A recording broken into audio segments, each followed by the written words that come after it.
excited that we are the first event in the country to have President Trump, Vice President Pence, and Governor Ron DeSantis. And you know why all of them are here?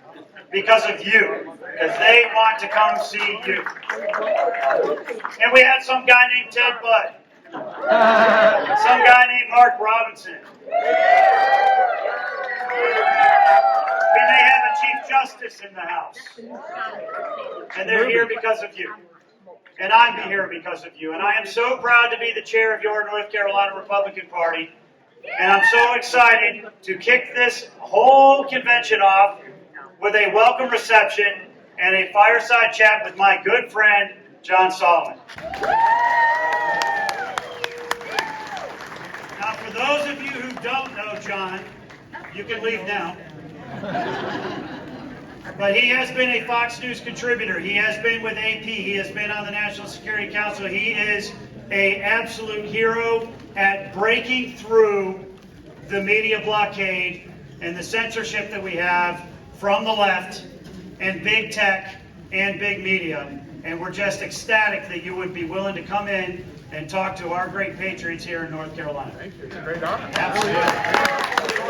You know, a televised debate with Richard Nixon and John F. Kennedy, that there was always a perception that the media was going to treat the news as news. Not necessarily a justified perception, but that was a perception. And then we had the 2016 election, and everything changed. Because the media had always tried to slant without saying they were slanting. And in 2016, they threw that out the window and said, we are here to affect this election. You were living through that. Tell me about what that was like. I've covered every election since '84, and I think most reporters, when I came into the profession, were serious about trying to give people facts. You know, listen, everyone says that journalists are objective. You can't be objective. Every decision you make is a subjective decision. What's my headline? What's my photo? What do I lead with? What do I put the nut graph with? But I think there was a general sense that we would keep our finger off the scale, that we would be neutral.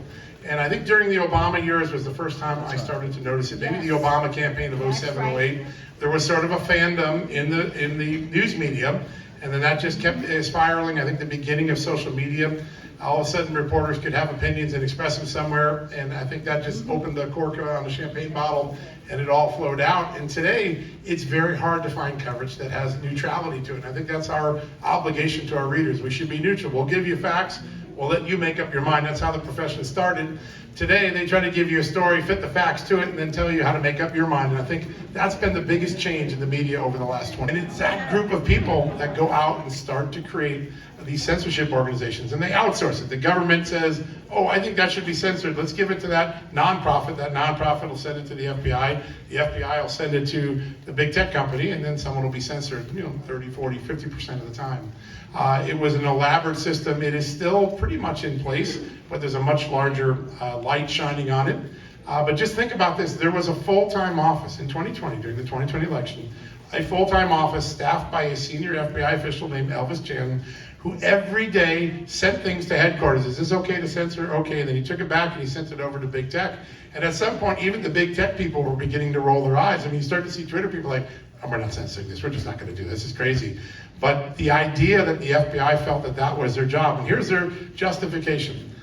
We created the Homeland Security System after the 9/11 attacks, and Homeland was given the ability to protect infrastructure. And they have now decided that American thought is a piece of infrastructure. We must protect it from intrusions. And so that's their justification. And they're, at the FBI, there's no predicate in the FBI for them to police speech. In fact, just the opposite. They're supposed to not police speech. So they came up with this idea. We're going to help Twitter enforce its standards of conduct in its personal policies. There's nothing in the law that says FBI should be worried about Twitter and Facebook's personal policies, but that became a fig leaf to justify what became a systemic censorship operation. And by the way, it's still going on. I just saw a story from a good reporter on Substack, Aramonte, and he reported that the Ukrainian government Now it comes to the FBI to get help censoring content through the big tech companies. So we're now even helping foreign countries censor American opinion. Communication, I think Republicans are doing an outstanding job. I think it's important when you're communicating ideas, and the left does this well. Donald Trump did it well. That's why the left hated him so much. He had big ideas that were simply remembered. Build a wall. We're going to fix immigration. Make America great again, because we haven't been that great, right? Very simple things. I think it's important. Sometimes Republicans come with pie charts and graphs, and the Democrats come with the human. All of politics is about humanity, and so I think the more you can relay your stories in humanity, the better it is. There was a moment on Capitol Hill a couple of weeks ago with a congressman you probably never heard of called Glenn Grothman. He's from Wisconsin, and he had this amazing hearing. He turned the border completely around on Democrats. He basically said, you know what? This administration let a whole bunch of unaccompanied minors in. They placed them, and they don't know where they are. 85,000 children are lost. And all the Biden administration can say is, yeah, we don't know where they are. You don't know where they are. They could be with rapists. They could be, we don't know where they are. It was such a powerful moment that you saw the border turning. Right after that hearing, you started to see the polls begin to change.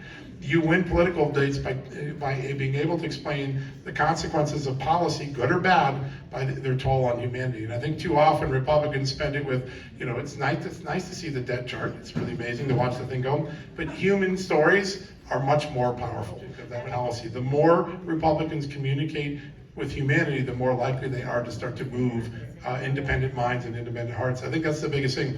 And then I think on voting, here's the biggest change you got to do. You got to stop counting voting. You have to start counting ballots. You need to know how many ballots are in, how many ballots are rejected, how many fell into provisional, how many need to be corrected. Because I've watched this Democratic machine. It's very impressive.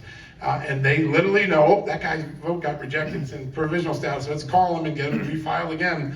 And they're running that level. You have to count ballots to win modern day elections, not just count voters. And you don't ever want to start election day, as Michael says so brilliantly every time he comes on a show, why start election day 300,000 votes behind? It's really hard to make that up in 13 hours.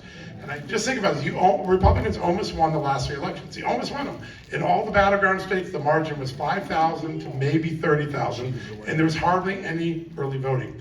You look at Wisconsin in 2022, Ron Johnson won and Tim Michaels didn't. How does that happen? 2 guys on the same ticket with identical policies running against the same type of Democratic abortion platform. Ron Johnson focused on early voting and Tim Michaels didn't. 40,000 vote difference. It's pretty impressive to see that.